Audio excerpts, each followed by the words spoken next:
Hi friends, அஸ்ஸலாமு அலைக்கும். Welcome to Raifa kitchen. நம்ம இன்றைக்கி பார்க்க போகிறது கொழுக்கட்டை ரெசிபி தாங்க. கிருஷ்ணர் ஜெயந்தி வரப்போகுது இல்லையா, அதனால் நம்ம இன்றைக்கி கிருஷ்ணருக்கு பிடிச்ச அவல் வச்சு தாங்க கொழுக்கட்டை செய்ய போகிறோம்.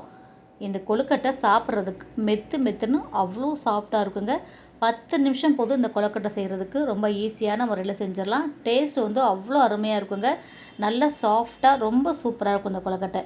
எப்படி செய்கிறதுன்னு பார்த்துடலாமா? வீடியோவை ஸ்கிப் பண்ணாமல் பாருங்கள். அப்படியே நம்ம சேனலுக்கு இப்போ தான் ஃபஸ்ட் டைமாக வந்திருக்கிறீங்கன்னா நம்ம சேனலையும் சப்ஸ்கிரைப் பண்ணிவிட்டு வந்துடுங்க. வாங்க இப்போ வீடியோக்குள்ளே போகலாம்.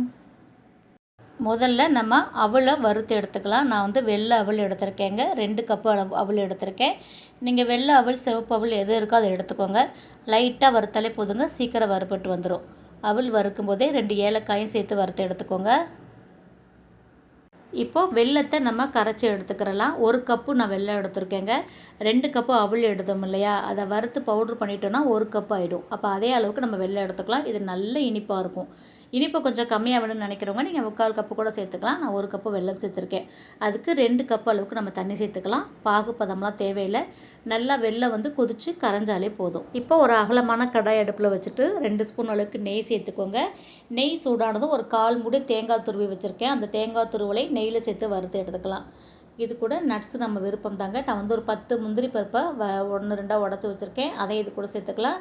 நீங்கள் முந்திரி, பாதாம் எது இருக்கோ அதை சேர்த்துக்கோங்க. இது கூட 2 ஸ்பூன் அளவுக்கு எள்ளு சேர்த்துக்கலாங்க. கொழுக்கட்டைன்னு சொன்னாலே அந்த எள்ளோட சுவை நல்லா இருக்குங்க. நல்லா 2 ஸ்பூன் அளவுக்கு நான் கருப்பு எள்ளு சேர்த்துருக்கேன். வெள்ளை எள்ளு, கருப்பு எள்ளு எது உங்ககிட்ட இருக்கோ அதை நீங்கள் சேர்த்துக்கோங்க.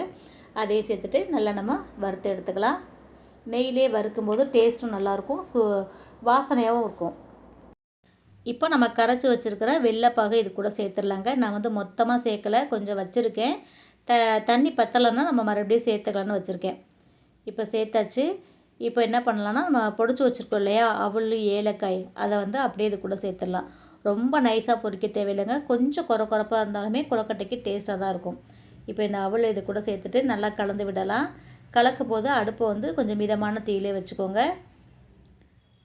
இந்த இனிப்பு எல்லாமே இந்த மாவோட நல்லா கலந்து வரும். இந்த வெல்லம், இந்த எள்ளு, இந்த தேங்காய் சேர்த்துருக்கோம் இல்லையா, அது எல்லாமே இந்த மாவோட கலந்து வர அளவுக்கு நல்லா கலந்து விட்டுருங்க.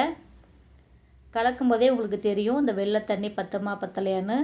பாருங்கள், சீக்கிரமாக இறுகிடுச்சு இல்லையா, அதனால் நம்ம இன்னும் கொஞ்சம் எடுத்து வச்சுருக்க தண்ணியும் சேர்த்துடலாம். நீங்கள் உங்கள் அவல் பொறுத்து தண்ணி சேர்த்துக்கோங்க. இப்போ இதை சேர்த்துட்டு நல்லா கலந்து விட்டுருங்க. அடுப்பு மிதமான தீயில வச்சுட்டு இந்த தண்ணியெல்லாம் நல்லா வற்றி கெட்டியாகிற வரைக்கும் நம்ம இதை நல்லா கலந்து விட்டுறலாம். பாருங்கள், நம்ம ஊற்றுன தண்ணி ஃபுல்லாக நல்லா இழுத்துருச்சு. நல்லா பரட்டி விட்டுக்கோங்க. நல்லா சட்டியில் ஒட்டாத அளவுக்கு வரும். இப்படியே சாப்பிட்லாங்க, அவ்வளோ டேஸ்ட்டாக இருந்துச்சு. பார்க்கும்போதே அப்படியே சாப்பிட்ணும் போலவே இருந்தது. இப்போ நல்லா பரட்டி விட்டுட்டு நீங்கள் ஸ்டவ் ஆஃப் பண்ணிடுங்க. ஆஃப் பண்ணி விட்டுட்டு நல்லா கலந்து விட்டு வச்சுருங்க. இப்போ தண்ணியெல்லாம் ஃபுல்லாக இழுத்துருச்சு பாருங்கள். நல்லா ஒரு பரட்டிட்டு ஸ்டவ் ஆஃப் பண்ணிவிட்டு கொஞ்சம் நேரம் நல்லா ஆற விட்டுருங்க. ஆறுனதுக்கப்புறம் தான் நம்ம கொழுக்கட்டை பிடிக்கணும். இந்த மாதிரி ஒட்டாத பதத்துக்கு வரணும். பாத்திரத்தில் ஒட்டாமல் நல்லா பதமாக வந்துருச்சு பார்த்தீங்களா. இப்போ இதை அப்படியே ஸ்டவ் ஆஃப் பண்ணிவிட்டு ஆற விட்டுருங்க. இப்போது இது நல்லா ஆறிடுச்சு. இப்போ நம்ம கொழுக்கட்டை பிடிக்க போகிறோம். அதுக்கு முன்னாடியே நம்ம இட்லி பாத்திரத்தில் தண்ணி ஊற்றி நல்லா கொதிக்க விட்டுறலாங்க. தண்ணி கொதித்ததுக்கப்புறம் தான் வைக்கணும். இப்போ பாருங்கள், நல்லா கை பொறுக்கிற சூட்டுக்கு இருக்குது. இப்போ நம்ம உருண்டை பிடிச்சிடலாம்.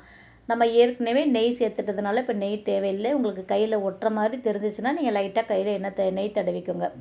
எனக்கு ஒட்டலைங்க. இந்த மாதிரி உருண்டைகளாக உருட்டி எடுத்துக்கலாம்.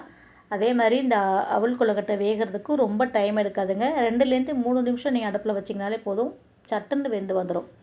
தண்ணி நல்லா கொதிச்சுக்கிட்டு இருக்கு. நமக்கு உருண்டை சைஸாக வேணுமா இல்லை கொழுக்கட்டை மாதிரி பிடிக்க போகிறீங்களோ, எப்படி உங்களுக்கு பிடிக்குமோ அந்த மாதிரி நீங்கள் பிடிச்சிக்கோங்க. நான் 2 விதமாகவும் இதை உருட்டி எடுத்திருக்கேன். பாருங்கள், பிணையும் போதே நல்லா அப்படியே சாஃப்டாக தெரியுது. உருட்டும் போதே பாருங்கள் எந்த அளவுக்கு நல்லா மெத்துன்னு இருக்குன்னு. இப்போ இந்த மாதிரி கொழுக்கட்டையாகவும் உருண்டையாகவும் நம்ம எல்லா மாவையும் நம்ம பிடிச்சி எடுத்துடலாம். நான் ரொம்ப சின்னதாகவும் பிடிக்கலை, நல்லா பெருசாகவே தான் எல்லா உருண்டைகளும் பிடிச்சி எடுத்துருக்கேன். இப்போ இந்த மாவை எல்லாத்தையும் நம்ம உருட்டிட்டு பார்க்கலாம். அவலில் செஞ்சுருக்கிறதுனால இந்த கொழுக்கட்டை ரொம்ப சாஃப்டாக இருக்குங்க. அதனால் சின்ன குழந்தைங்கள்லேருந்தே இதை சாப்பிட கொடுக்கலாம். அவல் ஹெல்த்தியானது தான், அதனால் பயப்படாமல் எல்லாருமே சாப்பிட்லாங்க. இதே மாதிரி நிறைய கொழுக்கட்டை ரெசிபி நம்ம சேனலில் இருக்குங்க. ஃபெஸ்டிவல் ரெசிபிஸ்ன்னு தனியாக நான் ப்ளேலிஸ்ட்டே கொடுத்துருக்கேன். என்னென்ன ஃபெஸ்டிவலுக்கு என்னென்ன செய்யணுமோ எல்லாமே நம்ம சேனலில் இருக்குது, பார்த்துக்கலாம். இப்போ நம்ம எல்லா மாவையும் உருட்டி எடுத்தாச்சு. இப்போ இட்லி பாத்திரத்தில் தண்ணி சூடாயிடுச்சு. இதெல்லாம் நம்ம எடுத்து வேக வச்சு எடுத்துடலாங்க. வாழை இலை கிடச்சிது, அதனால் நான் வாழை இலையில் வச்சுருக்கேன். இல்லை நீங்கள் அப்படியே ஒரு ஸ்டீமர் இட்லி பாத்திரம் ஏதாவது இருந்தால் அதில் வேக வச்சு எடுத்துக்கோங்க. தண்ணி நல்லா சூடானதுக்கப்புறம் 2லேருந்து 3 நிமிஷம் வச்சிங்கன்னா போதும். அதுக்கு மேலே வைக்க தேவையில்லை. ஏற்கனவே நம்ம அவல் வறுத்துருக்குறோம். வெள்ளைப்பாகில் போட்டு மிக்ஸ் பண்ணியிருக்கோம் இல்லையா, அதுலேயே முக்கால்வாசி வெந்துருச்சு. லைட்டாக ஒரு 2-3 நிமிஷம் மட்டும் அப்படியே ஆவியில் காட்டி எடுத்திங்கன்னா போதும். சூப்பராக நமக்கு கொழுக்கட்டை பூ மாதிரி ரெடி ஆகிடுங்க. இப்போது கொழுக்கட்டை நல்லா வெந்துருச்சுங்க. இப்போ ஸ்டவ் ஆஃப் பண்ணிடுங்க. சூடாக இருக்கும்போது அப்படியே எடுத்திங்கன்னா உடஞ்சிரும். அதனால் கொஞ்சம் நேரம் நல்லா ஆற விட்டுட்டு ஆறுனதுக்கப்புறம் வேறு தட்டுக்கு மாற்றிடுங்க. 2 கப்பு அவல் போட்டு நான் செஞ்சேன். எனக்கு வந்து 15 கொழுக்கட்டை வந்துச்சுங்க. பத்தவே இல்லைன்னு தான் சொல்லணும். ஏன்னா சாப்பிட அவ்வளோ டேஸ்ட்டாக இருந்துச்சு. சாப்பிட்டுக்கிட்டே இருந்தாங்க பசங்களாம். ஏன்னா நல்லா சாஃப்ட்டாகவும் இருக்குது, நல்லா இனிப்பாகவும் இருந்தாலும் நிறையா சாப்பிட்டாங்க. இது வந்து அவல் தேங்காய் பூலாம் போட்டு செஞ்சுருக்கிறனால உடம்புக்கு ஆரோக்கியமானதான். இது எவ்வளோ சாப்பிட்டாலும் நமக்கு சீக்கிரமாக ஜீரணமாயிடும். அதனால் தாராளமாக நிறைய அவல் போட்டு செஞ்சு குழந்தைங்களுக்கு தாராளமாக கொடுங்க. இப்போ உங்களுக்கு பிச்சு காமிக்கிறேன் பாருங்கள், எந்த அளவுக்கு சாஃப்ட்டாக இருக்குன்னு பார்க்கும்போதே உங்களுக்கு தெரியும். எப்படி இருக்குது பார்த்தீங்களா? ரொம்ப சூப்பராக இருக்குங்க. அவ்வளோதாங்க. நல்லா மெத்துன்னு அவல் கொழுக்கட்டை எப்படி செய்கிறதுன்னு பார்த்துட்டோம். இதே மாதிரி அவல் லட்டு, அவல் புட்டு, அவல் பாயசம்னு சொல்லிட்டு கிருஷ்ணர் ஜெயந்தி ஸ்பெஷல் ரெசிபி எல்லாமே நம்ம சேனலில் இருக்குது. அதே மாதிரி கார்த்திகை அப்பம் ரெசிபியும் போட்டிருக்கோம். தீபாவளி பலகார ரெசிபியுமே நம்ம சேனலில் நிறையா இருக்குங்க. இது எல்லாமே சேனல் நேமுக்கு கீழே ப்ளேலிஸ்ட்டில் ஃபெஸ்டிவல் ரெசிபீஸ்னு கொடுத்துருக்கேன். தேவைப்படுறவங்க நீங்கள் ப்ளேலிஸ்ட் செக் பண்ணி பாருங்கள். கண்டிப்பாக இந்த அவல் கொழுக்கட்டை உங்களுக்கு பிடிச்சிருக்குன்னு நினைக்கிறேன். பிடிச்சிருந்தா நீங்களும் இதே மாதிரி செஞ்சு பாருங்கள். செஞ்சு பார்த்துட்டு எப்படி இருக்குன்னு சொல்லுங்கள். வீடியோ பிடிச்சிருந்துச்சுன்னா லைக் பண்ணிவிட்டு நிறையா ஷேர் பண்ணிவிடுங்க. நீங்கள் லைக் பண்ணி கமெண்ட் பண்ணுற மாதிரி இப்போ கமெண்ட் பாக்ஸில் ஹைப்புன்னு ஒரு ஆப்ஷன் கொடுத்துருக்காங்க. இந்த வீடியோ பிடிச்சிச்சுன்னா வீடியோக்கான ஹைப்பே மறக்காமல் கொடுத்துருங்க. சேனலை சப்ஸ்கிரைப் பண்ணாமல் பார்த்துக்கிட்டு இருந்தீங்கன்னா அப்படியே சப்ஸ்கிரைப் பண்ணிவிடுங்க.